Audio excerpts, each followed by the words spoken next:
And I heard, as it were, the noise of thunder. One of the four beasts saying, "Come and see." And I saw, and behold, bad movie futures.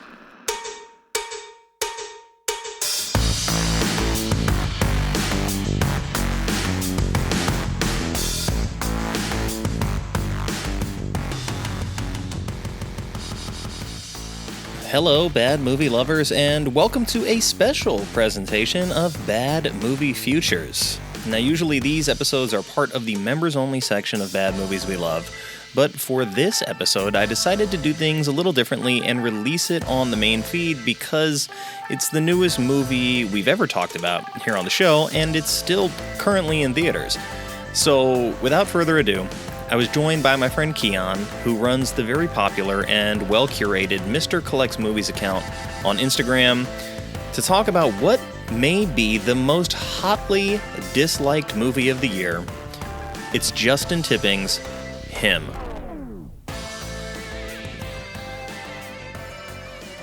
Keon, welcome back to the show, kind of. It's not like a proper Bad Movies We Love episode with all the bells and whistles, but it is part of the brand here at Bad Movie Futures, and it's good to have you back. Appreciate you, sir. I'm so happy to be here. Nick, you are my favorite guy. Let me tell you, you're my favorite guy to talk to about movies and stuff. So even when we're not recording, and I'll send you some random posts about whoever, it's always still fun to talk to you about stuff. So glad to be here. This is going to be a little bit different than the other episodes of this particular subseries that I've recorded, in that the other discussions I've had were with people that also liked the bad movie that we're talking about. But this movie, despite the fact that people seem to hate it, has had a lot of word of mouth of people very proud to hate it, or at least very willing to go online and say that they didn't like it. So we're talking about Him. I guess it's going to be the most divisive movie of the year, although the majority consensus is that it is bad. And so you're going to be representing the side that did not like it. I'm going to be representing the side that did like it. And we'll see if we end up meeting somewhere in the middle, or if we both just go our separate ways and rally the troops on either side. Yeah, no, 100%, man. And I'm not on the hateful side where I'm like, this is a piece of crap. No one should see it. It's terrible. Everything about it's bad. You know what I mean? Like, I know when to recognize when some things are good about a movie and when some things are bad, and some things I could see, the vision. So I'm not like the total hater who goes on Instagram and sees a trailer of Him and say, "Oh, that movie was terrible. You shouldn't watch it." You know what I mean?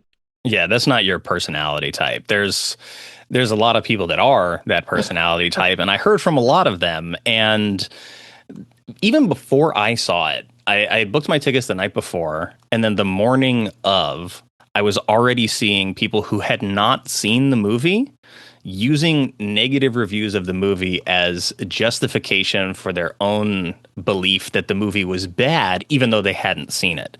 And I was like, that's a weird, like, Ouroboros way to go about this. It's like the snake eating its own tail, and that how do you know if you're going to like it or not if you don't see it? And then you just use this as like a self-fulfilling prophecy. It's just very strange. So I was like, all right, we're obviously not starting in a very good place, but I got tickets to go see it at 11 in the morning.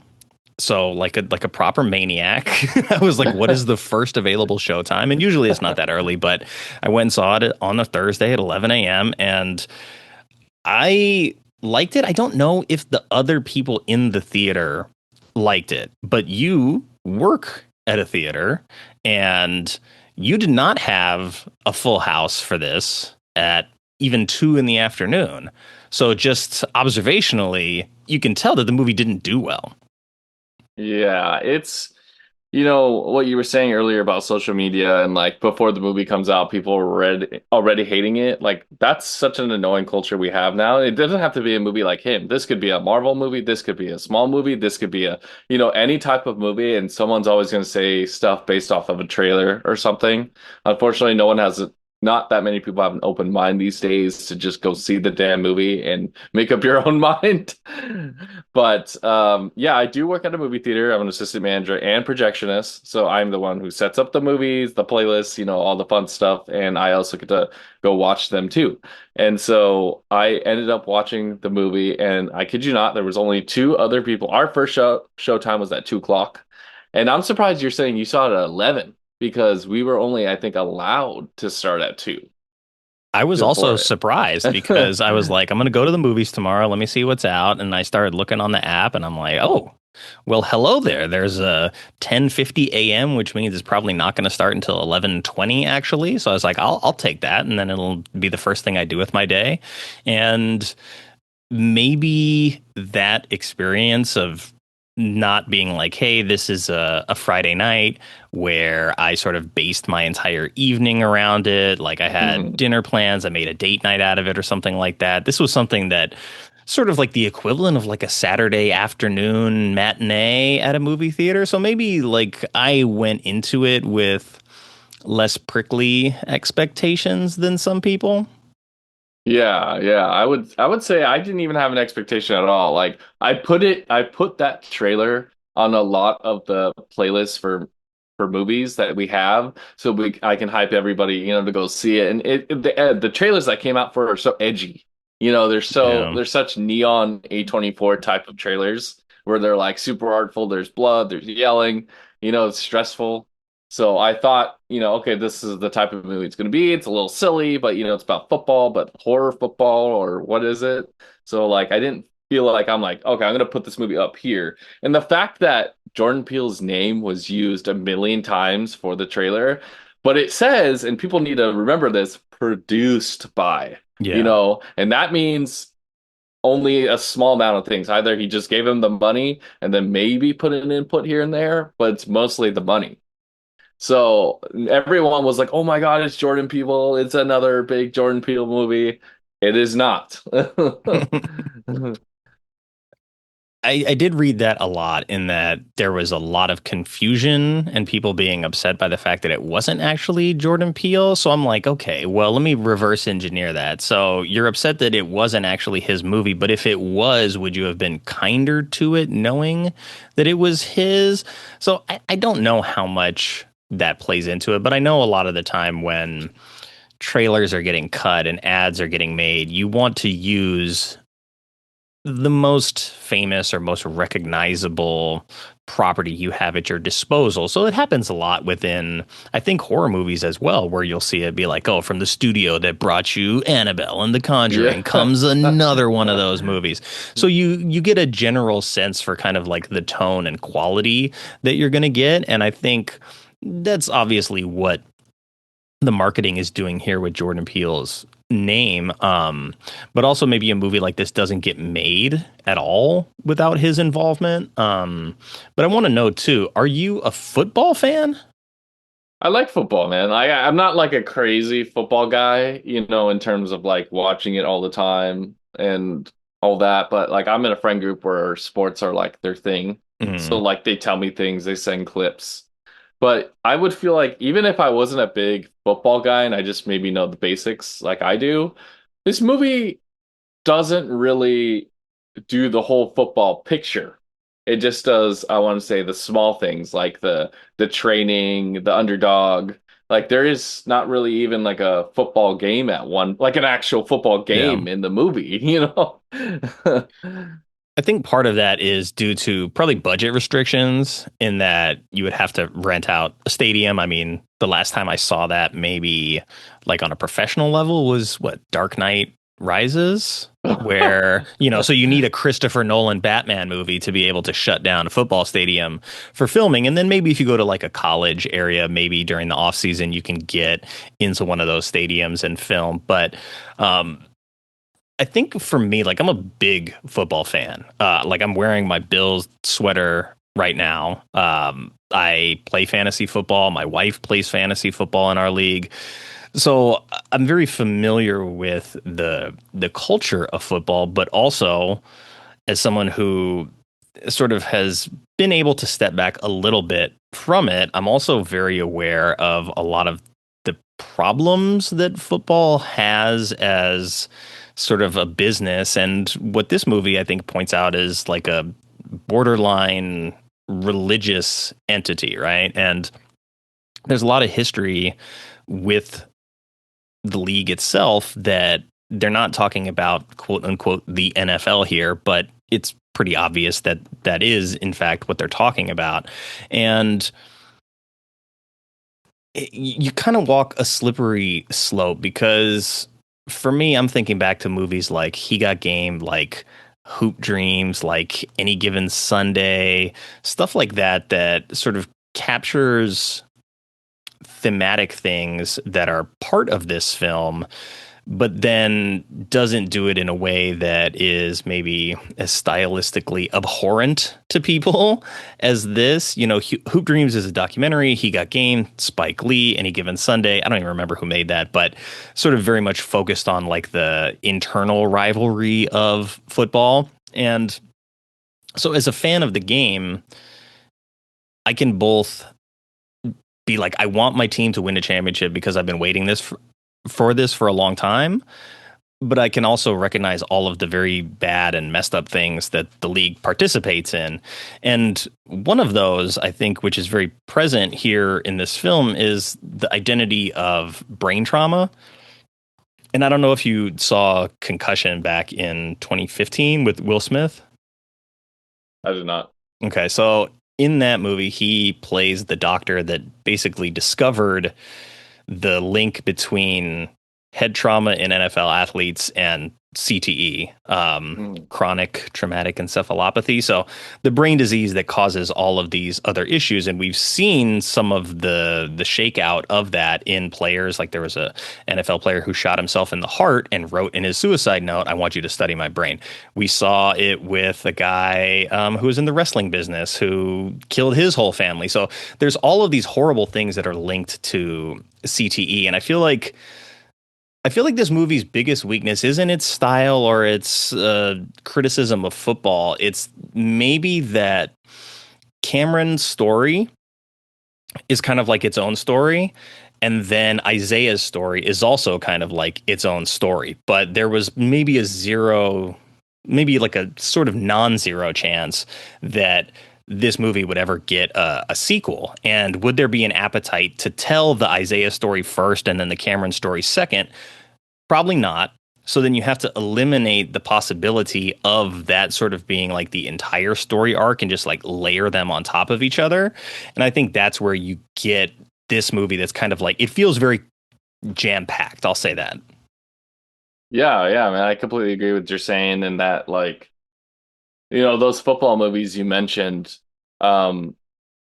there's lots of stories to tell about football, right? Football isn't all sunshine and roses, right? It is an industry at the end of the day. And it's funny that you brought up Concession. I'm sorry, not Concession. I'm thinking movie theater. Um, Concussion.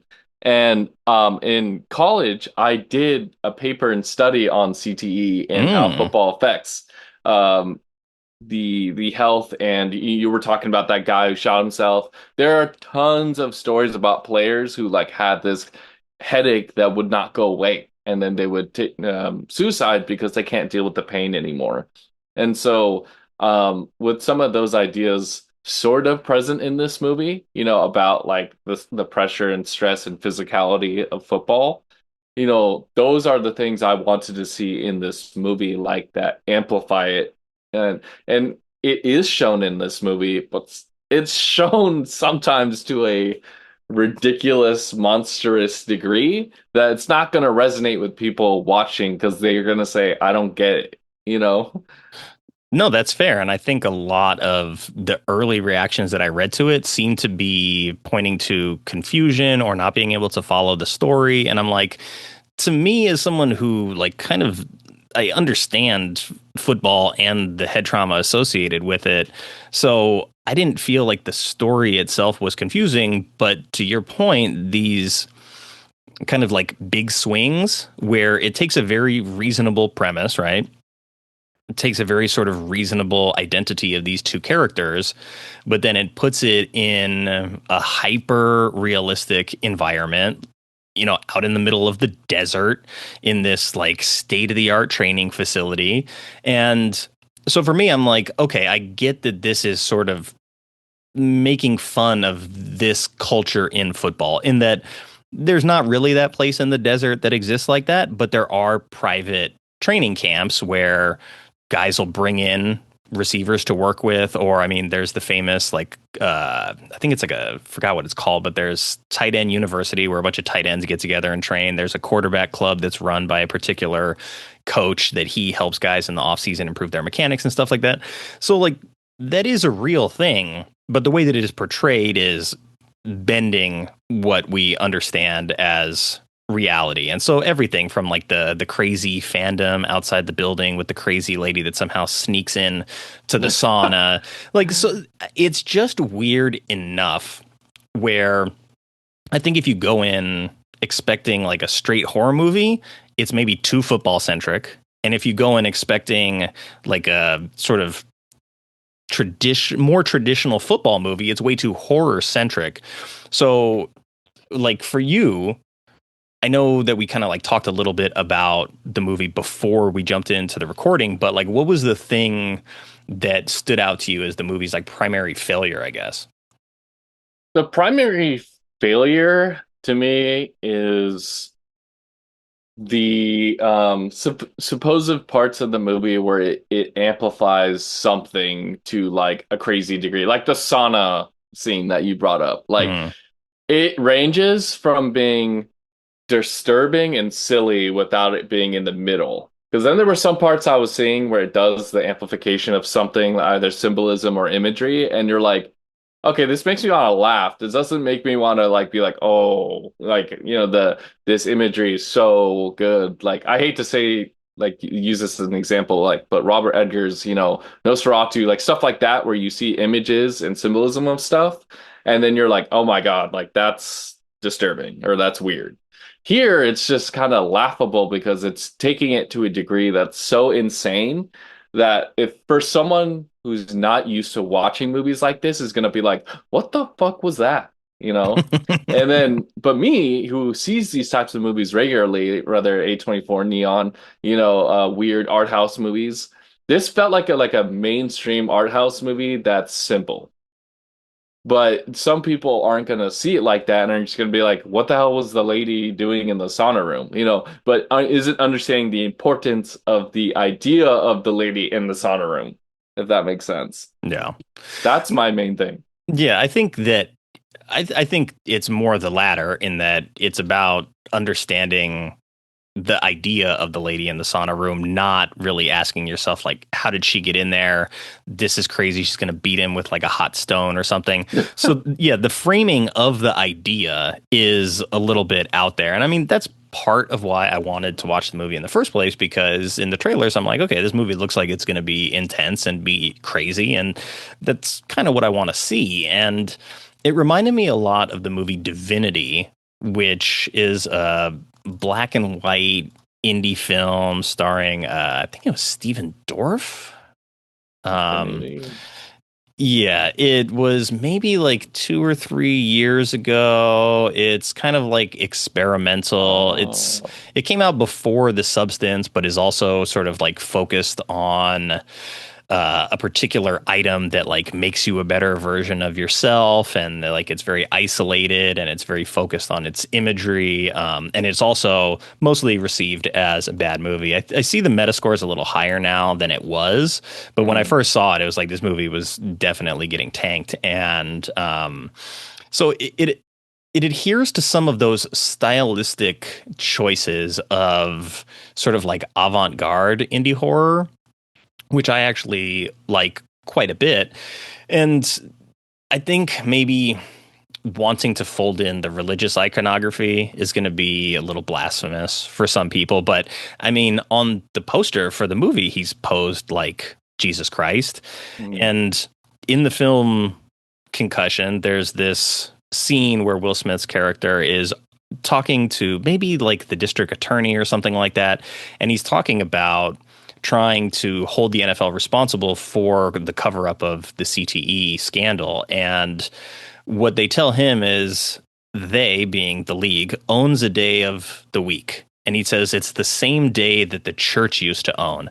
So it's this reflection on not just the power that the NFL has, but also sort of the worship that has flowed with that. Because it's not just, you know, people playing sports at this point. Like the NFL is a gigantic machine that does border on religion. I mean, every Sunday around the country, you get stadiums with 60, 70,000 people in congregation. You know, I was the first Sunday back of football and I had the quad box up and I was watching 4 games at once. I was like, oh, I feel like I'm back at church to some degree. And it did take sort of a growing up in order to detach myself from the sort of like worship aspect of it. Like the more I actually learned about the league and the world, and just the more I learned about myself, I'm like, yeah, it's not necessarily a thing that you need to worship athletes, but there is a culture that does that lets people slide with all kinds of bad behavior. So I think in that moment with the lady in the sauna, you see both the identity of the crazy fandom that in a movie like Celtic Pride, which if you've never seen that is a hilarious comedy about sports culture kidnapping basically like a Michael Jordan figure the night before a game 7 so that their team can win. So it's like it takes that sort of comedic identity and sharpens it to the point where it's life or death. And then you put both of these people in a situation where there is a murder in this case, and they're just going to cover it up and pretend like it didn't happen. And if you watch enough football, you'll know that probably there's at least a dozen guys that are under investigation from the league for domestic abuse, or there's a guy who's suspended right now for killing somebody in like a high-speed drag race. There's another guy who is in jail for killing someone with a DUI. So there's all kinds of these instances, not like, hey, this guy murdered a woman in the sauna at his private training facility, but that is just another like heightened example. So I feel like what it does is it looks at real football to some degree and then like heightens all of the problems within it to this like super exaggerated level. So I think I understand why people didn't like it. I just personally didn't find the movie to be like confusing. And it's only an hour and a half, right? So it's not even like, oh my God, it's 3 hours of this. Yeah, but see, the thing you said at the end there, it's not confusing to you. Yeah. It's not confusing to me, you know, because we watch movies on a regular basis. But if you're gonna get the average Joe to come to the theater, who maybe they watch a movie once every 3 months, I could not imagine something like that. Yeah. You know, I've seen a movie like every day, every other day. Some people are like, I go like once a year. I'm like, you're crazy. But you know, if that person goes and sees this movie, they're gonna be like really confused if they don't watch movies like that. And so That's fair. then they go out after the movie's over and go, man, that was terrible. I mean, what was that? You know, like, you know, and as I'm in the theater, right, and I'm walking around, it's a big theater. So outside reactions when I hear people walking and talking about the movie, they go like, what the hell? You know, like those are the things I hear a lot when a new horror movie comes out or something like this comes out where it's more divisive, and it's very loud when people are talking, you know, as they're walking out. So, you know, you don't hear the most like, oh yeah, that was cool. You know, it's more like, whoa, you hear that a lot.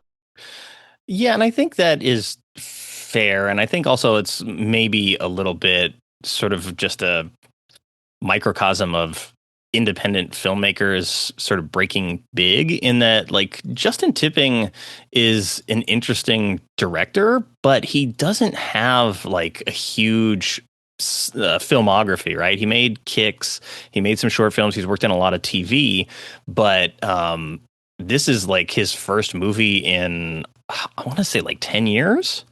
So you kind of have like a guy who is an interesting sort of, obviously like a visionary thinker, and he wants to bring this idea to the screen, and maybe without something like Jordan Peele's stamp of approval on it, it maybe never even gets made. So it is kind of like a weird clash of independent ideas and indie cinema coming together and meeting in a way that is really off-putting to a lot of people, because he wrote the script partially with two other people. So his hand and like his artistry is in the film. And I guess I'm curious, like, if the movie, say, stripped out maybe the allegory about sort of football as religion and just kept it to like football and family, does that maybe soften the curve? I think, even as football being used as religion and with the poster being as controversial as it is and stuff, I like that idea. Some people really do idolize football like that and its players. I mean, sometimes when my friends are talking about certain players, I'm like, they're talking like them as if they're like gods. They're Yeah. like these crazy people that have like these abilities that no one else has. So I like that stuff, but I think if the movie didn't have these crazy hyper demonized sections of like what the hell is going on, and it just stuck to a guy who has a weird, stressful mentor who's like, pushing him so hard, and it had no demonizing of anything, I think the movie would have been way better for it. It would have been more simple to a degree for people to get. Yeah, it would have been like Whiplash with football. Exactly. Instead, this is like Whiplash with football, but then also there's like monsters and horror stuff going on, which honestly, like to me, that doesn't sound like something I wouldn't watch. But with the way that Whiplash is revered in sort of contemporary cinema, it does set a high standard for that sort of mentor and pupil relationship. But I think there's a couple of like lines between the two of them where they talk about sort of priorities, right? And there is this iconography, there's religious iconography all through this, including the point where like Marlon says like he is treated like a god. He is a god, basically. They talk about this thing of the hierarchy of family, God, and football. And so you have one guy saying for it's God first, then family, then football, and that's our protagonist. And then you have the other side of that saying, oh, well, for me, it's football, family, God being last. And so I think it brings in to question a lot of that stuff about hero worship with these players, but also with the league in general being a de facto like religious entity at this point. And so I think taken as a whole, I look at this as sort of a condemnation of the culture of like sports dads that force their kids into sports, and then the sports that then treat them like commodities, and then also the fans that treat them like gods and don't respect them as human beings. So I feel like there is actually some really interesting subtext there. And I think if you like spend any time online, you've seen the videos of these crazy like little league dads, like their kid struck out and then they're going to go and like beat up the umpire. It's like the kid's 7, man. Just let him play baseball. But there's this thing that Cameron says to Isaiah where I think he says like, or it's during the interview where he's like first being introduced as the new guy on the team. And he says something to the interviewer about the last time I talked to my dad, I told him I was quitting football. So there's this idea that his dad was forcing him into football and he didn't really want to do it. And I think that maybe doesn't get explored textually as much as maybe it should have. Like if you remove the religious stuff and the horror stuff and it's about this kid who's trying to reconcile like his father's death and not really wanting to play football, but sort of feeling like he owes it to his dad to play football. So I think it demonizes the kind of parent culture that wants to live vicariously through their kids' success. And then that's just like one element of sort of what the whole story is looking at in terms of like how it decries football. And I don't think it's just football either. I think it's just using football as an example, but pretty much every major sport would fall into this category. And I want to read a quick review because I was going to talk to my buddy Seth about this, but he found somebody else to talk to, and but I did want to read what he had to say because when him and I talked about it privately, I was like, yeah, I think you nailed exactly what the movie was about. And like him and I were the only two people that were sort of like acknowledging that we liked the movie within our circle. So we kind of like felt crazy. But he said that him is the heightened artistic expression of the cold reality presented by Hoop Dreams. It's condemnation. No wonder folks hate it. And then he plugs his podcast, Movie Friends. But yeah, I think that is the identity, and that like Hoop Dreams was this documentary following these kids from high school to college to theoretically the pros, and like what it takes, how the agents treat them as commodities, like what the league is going to want from them. And I read Andre Iguodala's book as well, where he very matter of factly spells it out. Like, yeah, when I was in college, like the coach isn't concerned with us. Like he's concerned with like winning as the coach. And he knows that as soon as I'm gone, the new class of freshmen, junior, sophomore is all going to be there. So he's concerned with his job. He's not really concerned with me. And it was just kind of like very, very matter of fact in the sense that if you want this kind of life to be like a superstar athlete, the things that you have to sacrifice for it are things that you probably wouldn't imagine. And I think that's really what this movie is saying. It's just saying it in a very bloody, unrealistic way. Yeah. Yeah, you nailed it right there.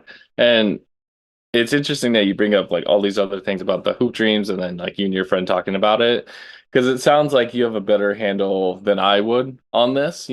I'm coming in seeing this like horror football, but then you're seeing it with a background of okay, here's the football industry, here are these people, here's the story about this kid who went to a thing, all these things. So that gives you probably a better appreciation for the movie than someone as simple as me who just knows the basics of football and maybe some controversies with it. So you can appreciate something like this more. But like you said at the end, it was those things to a hyper stylized, bloody thing, and it didn't need to be that.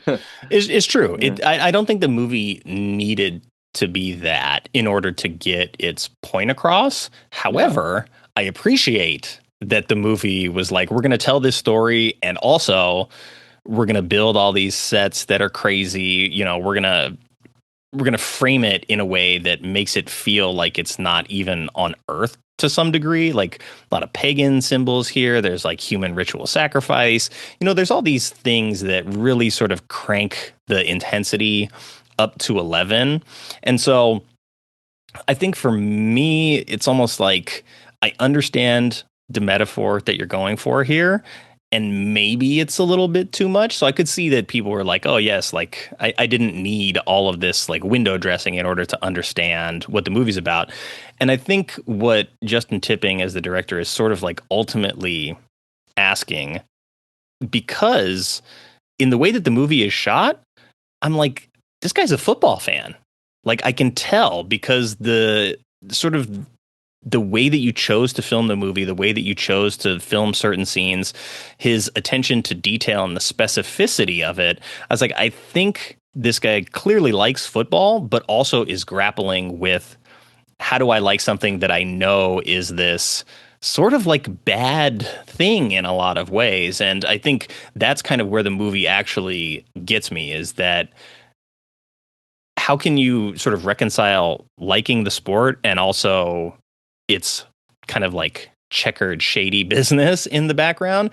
And like football just somehow manages to still do that. And I think, I know to your point, the casual like football audience is probably not paying attention to the fact that the NFL settled that lawsuit for concussions and has been paying out to concussion victims for the last, I want to say like 10 years since they settled, a little bit longer than that. So a lot of that stuff gets buried very, very quickly. A lot of the controversies that come out around the NFL get buried very quickly because it's bad for business. So I think to somebody who's like maybe a fairly casual observer, you're not even going to hear about that stuff because the NFL is a huge multi-billion-dollar organization that is able to put all that stuff to bed very quickly. So this is a movie that is like, I want to say like not for casual fans, which I think we've kind of like understood, but it's not necessarily for football fans either. But Seth, whose review I read, he kind of like hates professional sports for all of the reasons that this movie points out. But then I also am the person that loves my football team. I'm wearing the gear right now. I pay attention to football, play fantasy football, all that stuff, but then also am forced to reconcile with the dark side of all of the things that they do. And so I feel like maybe it really is not a movie for everybody. And, you know, it being an indie director making this kind of film, maybe it never was intended for wide audiences. But I do have a crazy theory about the movie that I want to run by you, but I also want to go to some of the negative reviews that we've come across here. So I'm just going to go to Rotten Tomatoes, and we'll try to put a name to some of these. Excuse me, we'll just try to put a reason to some of the negativity. So the first one is from the Hindustan Times, interestingly enough, says the film's attempt to marry horror and sports drama results in something uneven. It's too surreal for sports fans, too disjointed for horror purists, and too exaggerated for viewers seeking for a grounded critique. So I think, yeah, that sort of points out that it is doing all these things, but it is sort of like too far in each direction for coherence. Let's see, we've got Entertainment Voice says we're left more confused than challenged by this film's bizarre Hail Mary pass. Yeah, see, I wasn't confused. We got, but that was like a 2 out of 5. A movie where a lot of things are happening, yet nothing really feels like it is. Yeah. I see this one is all sizzle, no steak. This guy says, for all its flaws, it's hard to call it boring. The spectacle alone may be enough to keep some viewers watching. Him is all flash and pizzazz with no emotional grounding. Marlon Wayans' performance is incredible. However, the film is so wrapped up in its visuals that it doesn't concentrate on the script or the characters.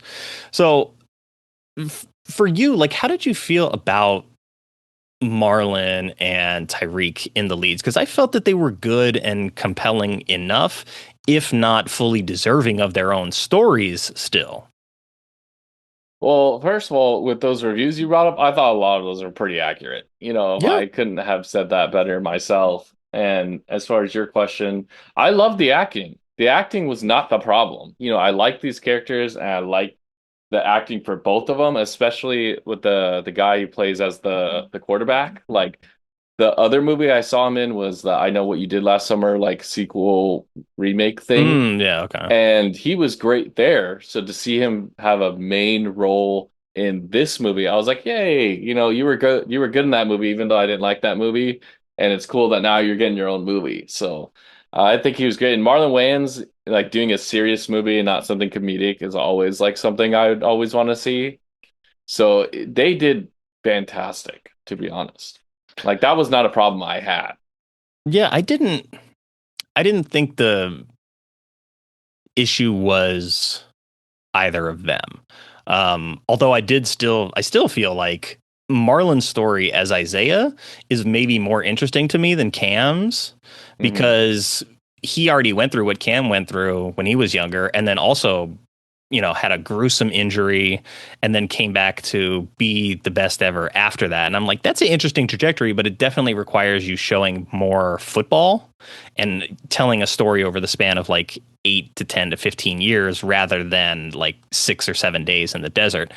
But Marlon came out on, I think it was Instagram, because he was talking about this movie, and I think he handled it with a lot of grace. And he says, just to be clear, I respect critics. Their job is to critique. I respect their work. It shapes our industry. But an opinion does not always mean it's everyone's opinion. Some movies are ahead of the curve. Innovation is not always embraced, and art is to be interpreted, and it's subjective. I've had a career of making classic movies that weren't critically received, and those movies went on to be classics. So don't take anyone's opinion. Just go see for yourself. Love to all. Him in theaters now. So it's a nice, like, subtle plug, but also a way to acknowledge that, like, hey, yeah, the movie is getting bad reviews, but at the same time, you know, when I've made several movies that have sort of gone through this cycle, and the knee jerk reaction isn't ultimately the where the movie lands, and making this like a primary theatrical release, I may have done more harm than good. But the fact that it is kind of like on the tip of everyone's tongue, have you seen an increase in attendance for the movie at your theater? No, it's been worse because of the No, reviews. it's been so.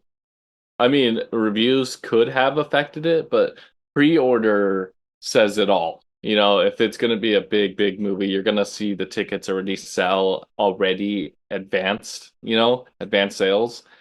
And, his comment on Instagram, I like his comment, like the way he says it, but he was in Requiem for a Dream.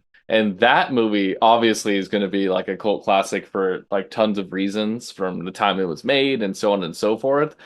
Him is not a movie that's gonna, in my opinion, is gonna be remembered as like a cult classic, like he's kind of saying. I think he's not realizing that times we're in. I don't think him is on that level of even potentially 10 years from now to be talked of as like a classic. Well, that would sort of get to my ultimate question that we address on this show is how do you feel that this movie is going to be received 5, 10, 15 years down the line from now? Obviously, you don't agree that it's going to end up in the classic territory, and I don't think it's on the level of Requiem for a Dream, but do you feel that the response is going to soften? Because I see that the critic score on the film is like a 13 or something. No, 29. But the audience score is a 58. And that's really not that bad. It's got a 5.5 IMDb score. It's got a 38 Metascore. So it sounds like just the average audience member, both on Rotten Tomatoes and IMDb, sort of gives it a full sort of 2 points higher than critics. Critics are sort of keeping it in the 3 out of 10 range, where it seems like audiences have it more in like the 5 to 6 range. I know it's a tough question. You know what I mean? Like at the end of the day, what's considered a good movie to me, or even an effective movie, is if it stays on my mind days after I watch it. And I've gotten a lot of feelings for like a lot of movies I've seen. Sometimes give me that feeling, sometimes it doesn't. I would say this movie is like a theme park movie. It's like you go on it, you watch it once, you're like, whoa. Okay, I'm done. I don't want to ride the ride again. Like there's no like I come back to this theme park again and you're like, I want to specifically go on that ride. This feels like the ride you have to pay for on top of already paying for the ticket. You know what I mean? This movie is like that. It's not bad in a lot of terms. That's like this is a bad movie with shitty budget, shitty cinematography, shitty acting. It wouldn't be fair to say something like that because it's not. But the thing is, it it's so hard, so complicated. I don't know where to put this. It's not like an A24 or Neon movie that you're like, whoa, I'm going to add this to my A24 Neon list of movies to watch eventually at some point again. It's like this weird out there movie that's like, when we're doing a top 10 this year, it's going to be, it's going to pass by everyone, especially in the horror movie department. We've had movies like Weapons, Together, even Together, another movie that's technically has a smaller budget that I would say this movie probably does. Together is going to be way more of a movie that people are going to be remembering than something like this. And, that's the sad reality. Yeah, I mean, something like Together was a little bit more narrowly focused, and it's like we have this singular idea and we're going to chase that down. I think this film grapples with a lot of ideas at once, and I have seen some of the negative reviews give it credit for being competent in a lot of ways. Like the production design, I really love the way that the movie looks. I like the way that the football stuff is shot. I kind of like the insanity of when they bring in the free agent wide receivers to train with them, and you just got like the random white boy getting hit in the face with the footballs until his stuff is all smashed in. In order to sort of be it is a commentary on sort of undrafted free agents as well, in that in order to like get in the room and get that relationship, like maybe this is still your chance. So you do have those guys that are like hanging on. There's professional adult football leagues that are not even NFL. I mean, there's USFL and there's another one. There was XFL, but I don't remember if it ever came back. But there were like two competitors that were like springtime football leagues. And so what it did was it extended the dream of being a pro football player to yet like another group. And then there's guys that like play recreational tackle football like the way like I used to do that with basketball, right? You know, like we pay the referees to officiate the game, we pay for the league, we support everything, but we're doing it to go and play the sport that we want to play and to do it in like a safe and, you know, reasonable environment where we have a gym and all that stuff. And so that extends to football, where I think that that dream of being a star is like this very intoxicating thing. And so I want to circle back quickly to this spoiler theory that I have, and I want to see if it makes sense to you as an impartial observer. So I think it is plausible, if not likely, that none of what we see in the movie actually happens, which is why it is so crazy. Because when we first meet Cameron, really as like a adult, you know, he's out there practicing on the field and he's throwing the football at the goalposts, and so he goes and he hits the ball right off the post, and then it's spinning weird, and then you hear the ringing of the goalpost, and you see this like slow zoom onto the like the bolts that are holding the goalpost in place. And then a lot later in the movie, there's a quick flash to that as well when there's like that ringing sound. And so what I think actually happened is he knocked the goalpost loose and it came down and hit him on the head, which is why he had the traumatic brain injury. And so basically everything after that is the result of like this super aggressive CTE, because CTE causes cognitive issues like memory loss, confusion, difficulty planning and organization, trouble concentrating. It changes mood and behavior, including depression, anxiety, aggression, inappropriate social behavior, and it creates motor problems and difficulty moving. So I feel like there's just enough there for me to think that like it's more realistic that the goalpost collapsed than some guy in a goat suit showed up and bludgeoned him with a hammer, right? So I feel like there's a weird dreamlike logic to the whole movie, that if it is sort of this basically like the devil tempting him in a religious allegory, like the devil tempting him with like, this is what your future could look like, but you have to basically sacrifice your soul. And so when we get to the end of the movie, which people have seemed to have a problem with, where he's, you know, hammering the NFL executives with the spike and the sword, and he goes on a killing spree. I think by the time that we get there and we see the sort of pentagram on the ground, I think there's a pretty clear indication that it's like there's a devil worship thing going on, and there is some sacrifice that plays into that.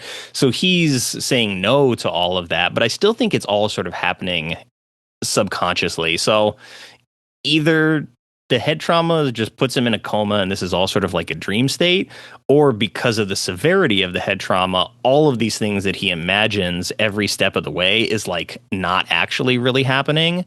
And so if I give it that grace, and if I understand that the director of the film likes football enough to like pay attention to what CTE does to the brain, I feel like it might actually be smarter than it's being given credit for right now. So I just don't know. I would love to talk to the director. I'm trying to get a hold of like one of his agents to be like, come on the show and talk to me. Like I love the movie. I'm not here to like belittle you or anything, but I would love to hear about like what you wanted out of the film.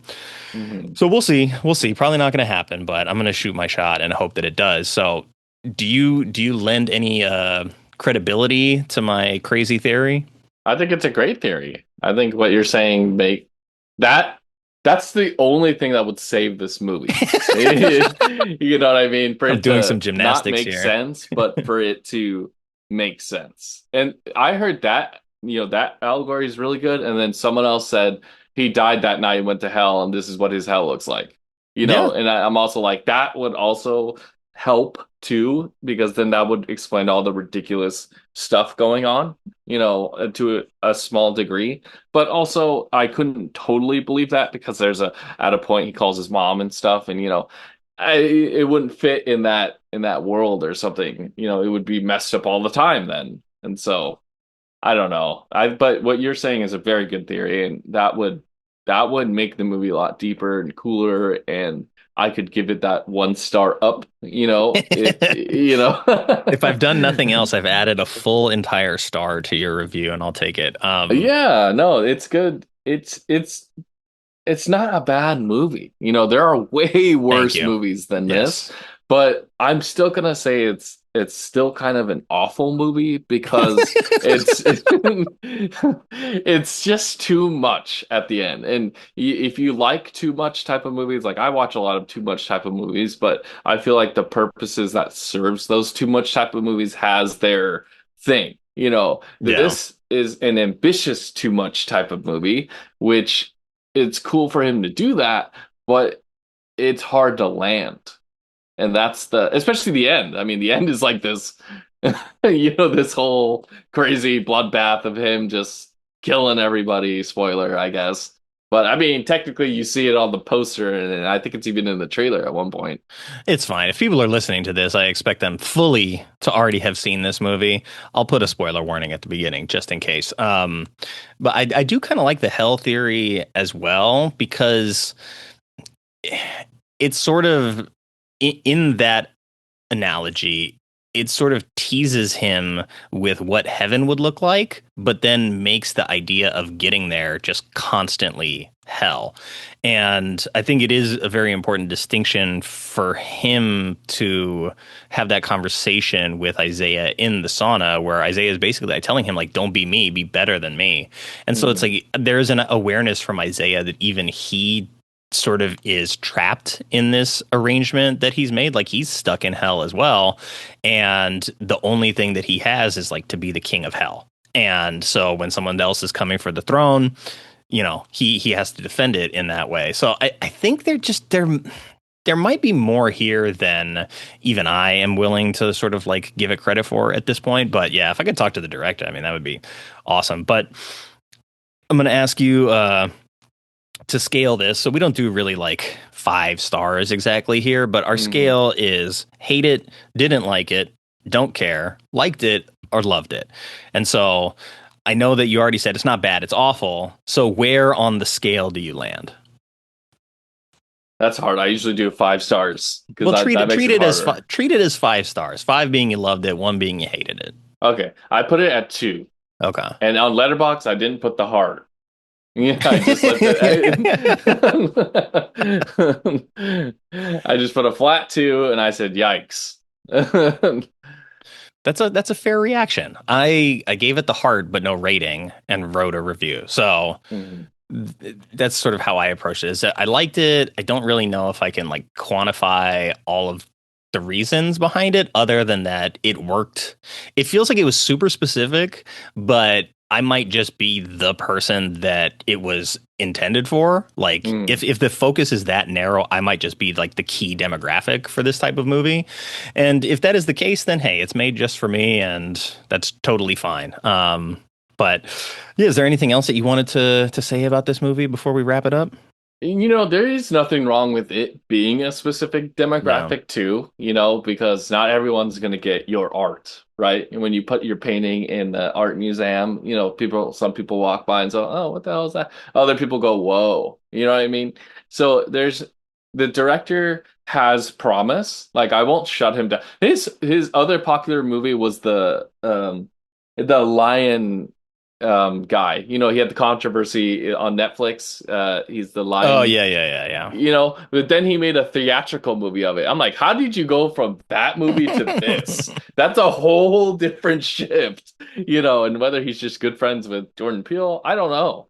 But I also want to bring up Jordan Peele's L's that he's taking. You know, he was so pissed at not getting the rights for weapons that he Mm. fired his bidding team. And Wow. then he got the rights for this, but then this did terrible. So he's just taking a bunch of L's recently. I feel so bad for him, but also like I want this to be a humble thing. I think people put Jordan Peele on this mountaintop that he's one of the best freaking directors ever. And I still think he's the new kid on the block and needs some humbling.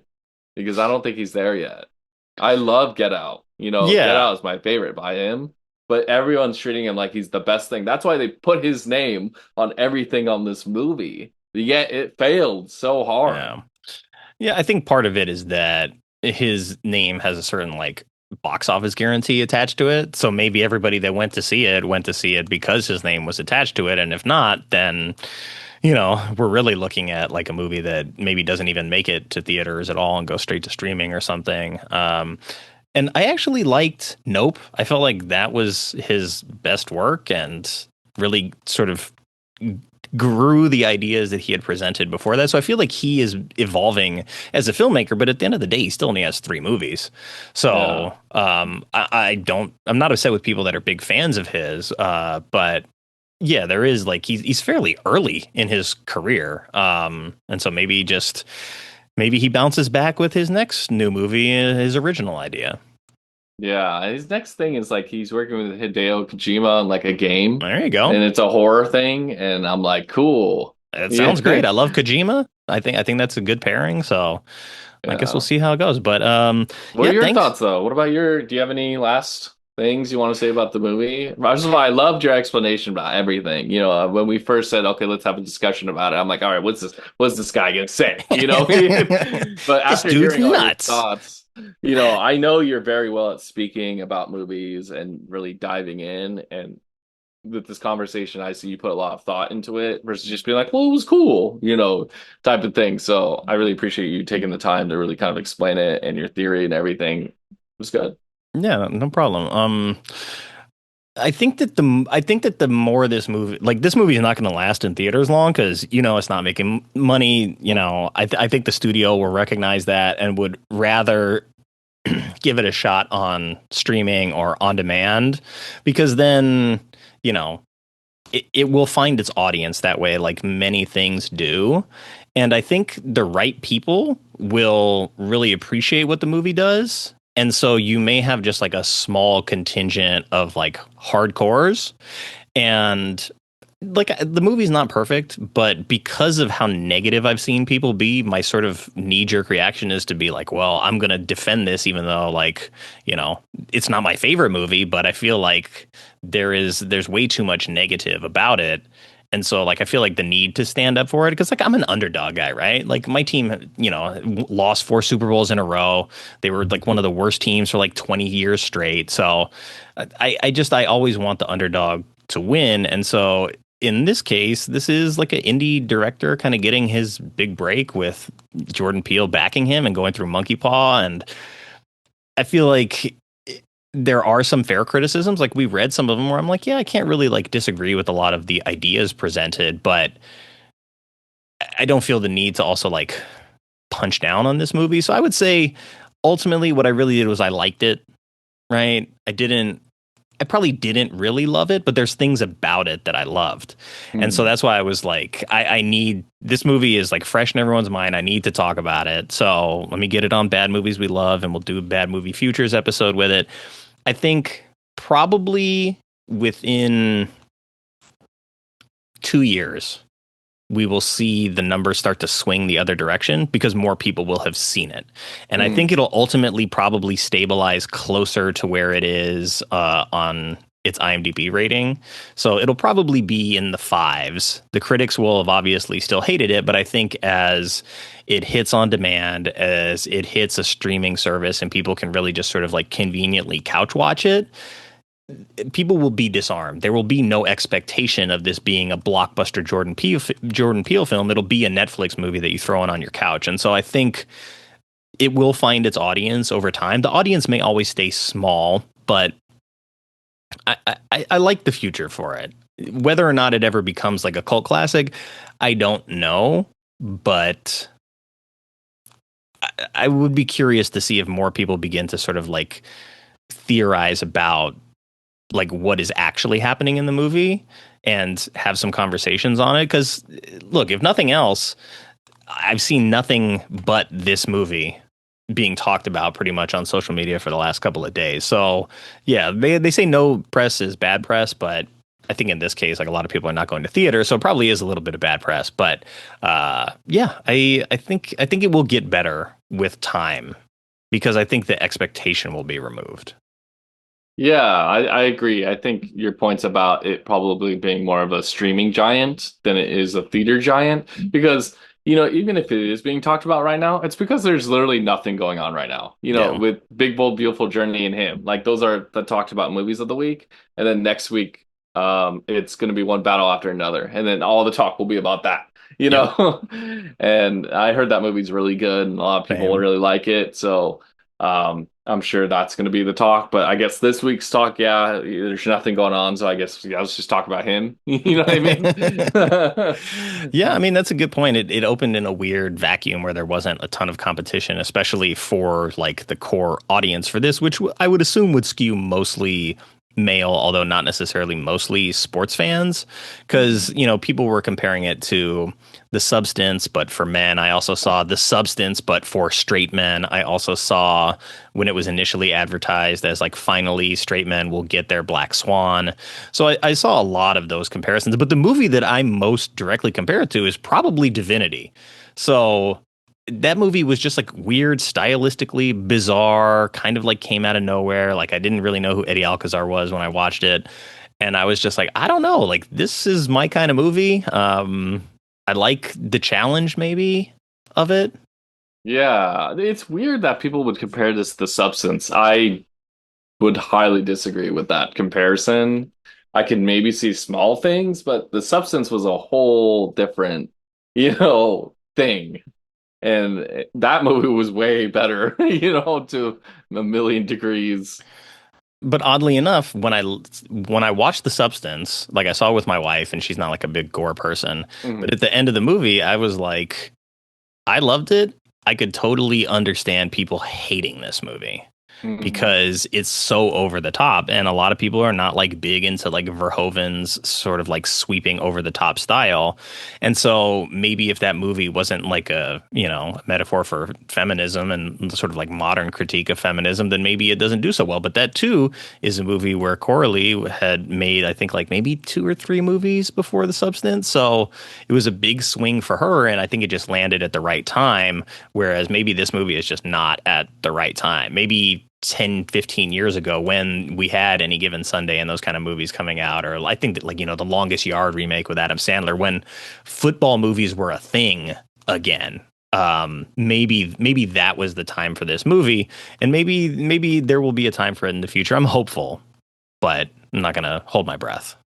Yeah, I mean, who knows? Maybe the director makes another type of movie and then he'll have his like unofficial horror trilogy like John Carpenter did. He had his Apocalypse trilogy that was like, unofficial. If he No. I'm hopeful for this director. I like the way he does things. I think he can do maybe a little better job with the script and something next time, but he has promise. I'm not going to be like, I'm never watching a movie, you know what I mean, from this guy ever again. I can recognize the good things that aren't in this movie in terms of cinematography, acting. Like there are right choices that were made. It's just unfortunate that it's just a hard kind of movie to watch to a degree.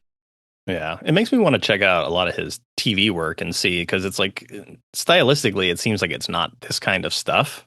So I don't know, but this is only his second feature. I think he made a mini series right before this. That was the Joe Exotic mini series. So it's a huge tonal departure from what Yeah. he was doing, but I'm curious. If I saw his name on something else, I would be like, all right, well, I'm in. Let's roll the Yeah. dice and see what happens. Yeah. I think he can make another good horror feature moving forward. Maybe get himself attached with Neon, or A24 and see where we go from there. But this time make it a little more tight. This is a good starting point, even though it was a hard one. And the budget was cheap. It was 27 million. That's pretty small for a movie nowadays. Yeah, and probably most of it was on like sets and camera and stuff like that because they had to like create some interesting camera angles for the actual football sequencing. But yeah, I mean, I assume it's mostly set design and location at that point. And yeah, I mean, if it makes money ultimately in its run, which it doesn't look like it's going to do, you'd be more apt to have somebody give him a second chance. So he might end up in director jail or something for this one for a little bit. But yeah, hopefully it doesn't sour the relationship with him and Peele, and they can find a project to work on together. Yeah, I think it's a start, but the box office, I'm very curious. When Fandango does its usual like Monday, oh, what made what this weekend? I don't even know if it's going to even be mentioned. Yeah, I mean, it made 13 million in its opening weekend, so it made half its money back basically. But yeah, it's going to have a steep drop off. Yeah, it's going to go way down from here. And it's Demon Slayer and Conjuring at my theater was selling more than this one. So that's crazy. Those movies have been, especially Conjuring, has been out for like a little while now, and yet more people are still wanting to go see The Conjuring than something like this. Yeah, see, I opted for the movie with like an original idea. I was like, I don't need to see The Conjuring 5. Maybe it's good, maybe it's not. It's not the top of my list, but I'll roll the dice on something like this more often than I would go back to the well on a franchise horror film. So I appreciate it. A lot of people didn't. We'll see what the future holds for it. But thank you for joining the show to talk about it. I'm glad to hear the opposite perspective. Yeah, man. Thanks for letting me join you and talk about the movie. I hope next time we can both either agree or disagree. But it was fun to have like I see your point, you see my point. Yeah, I think, well, next time I've got you still penciled in for The Brain, and I do sci-fi stuff in January, so we'll get that scheduled and then probably record like December or early January, something like that. Sounds good. Cool. Thanks, man. All right. We'll see you later, dude. Awesome. Take care. Thanks to Keon for coming on the show and talking about a movie that he didn't even like. But it was nice to hear the opposing side, and I will make sure that all the links to his socials are up in the show notes. I'm hoping to get at least one of these done per month, but hopefully more. I've got a few lined up right now with Megalopolis, Trap, and Craven, and I'm just going to keep the ball rolling. So until next time, take care.